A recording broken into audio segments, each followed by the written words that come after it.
Hello guys, আমরা এখন চলে যাব আম বাগানে, আসলে আম খেতে। তো তার আগে আপনাদেরকে দেখাবো কিছু কলা গাছ। দেখেন, অসংখ্য কলা গাছের ধরন খুবই সুন্দর, আর কি। এই কলা গাছগুলো, এটা হচ্ছে বিনা খরচে আর কি এই কলা গাছগুলো রোপণ করা হয়েছে, এবং এতে কোনো সার তেল কিছুই লাগে না। তো গাইস, আপনাদেরকে এখন দেখাবো যে পাকা কলা, মানে সবরি কলার আর কি। এটা হচ্ছে সবরি কলা, দেখতে পাচ্ছেন, অনেক বড় একটি খাই।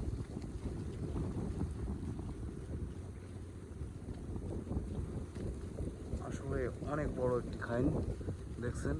এতে কোনো সার তেল কিছুই দেওয়া হয়নি, খালি গাছ লাগানো হয়েছে, এই গাছ থেকে আর কি ফল পাওয়া যাচ্ছে। তো খুব লাভজনক আর কি এই কলা চাষ। এতে কোনো কিছুই লাগে না, সার তেল কিছুই দেওয়া লাগে না, এমনি এমনি হয়। তো গাইস, এই যে একটা কলার খাইন দেখতে পাচ্ছি আমরা, এটা হচ্ছে ডয়া কলা। এটা হচ্ছে ডয়া কলার খাইন। তো তেমন ভালো দেখা যাচ্ছে না রোদ্দুরের জন্য।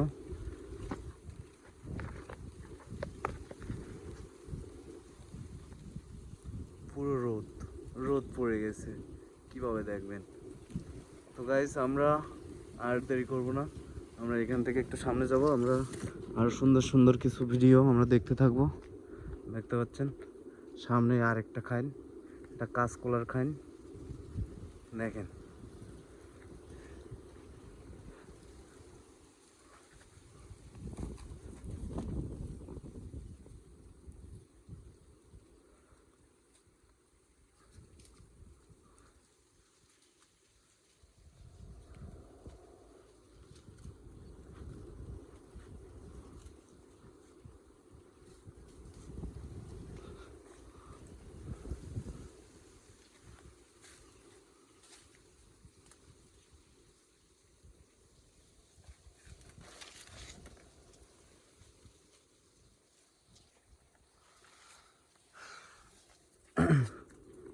তো ভিউয়ার্স, আমরা দেরি করব না, আমরা সামনে এগিয়ে দেখতে থাকবো। আমরা এখন আরো সুন্দর সুন্দর কলা খেতে যাব, কলার ক্ষেতগুলো আমরা একটু ঘুরে দেখব।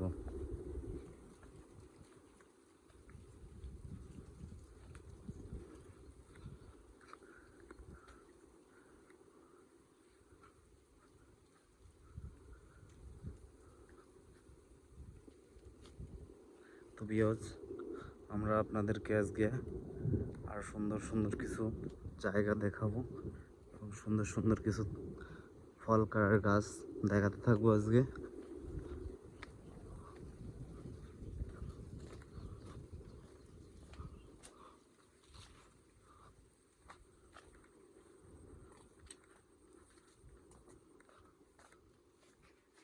তো ভিউয়ার্স, আমাদের সামনে আর কি যে গাছটি দেখাচ্ছে, এটা হচ্ছে পুরো সবরি কলার একটা গাছ, দেখতে পাচ্ছেন।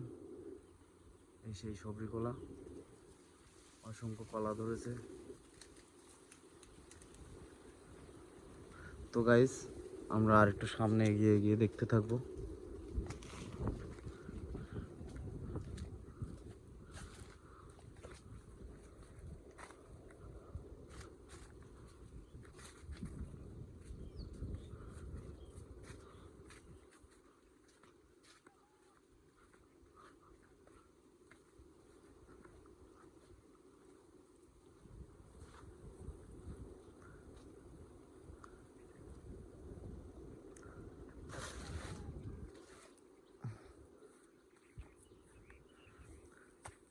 দেখেন গাইস, কৃষকের কর্মজীবন অনেক কষ্টের, তারপরেও দেখেন এই রৌদ্রের ভিতরে কৃষকরা খুবই কষ্ট করে ফসল বাঁধাচ্ছে, এবং এই ফসল আর কি আমাদের দেশ সেই বিক্রি হচ্ছে, বাইরে যাচ্ছে না। তো বাইরেও আমরা বিক্রি করছি খুবই কম, দেখতে পাচ্ছেন।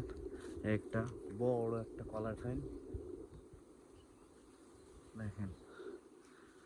তো আমরা যদি এরকমভাবে তরি তরকারি লাগাই, তো আমাদের দেশেরও কিন্তু উন্নতি, এবং আমরা বিদেশেও রপ্তানি করতে পারবো এটা, দেখতে পাচ্ছেন। তো গাইজ আমাদের ভিডিও এই পর্যন্ত। আপনাদেরকে আর কি আমার সঙ্গে থাকার জন্য ধন্যবাদ। ভিলেজ লাইফে যোগ দেবেন, আরও বেশি বেশি করে শেয়ার করবেন। ধন্যবাদ সবাইকে।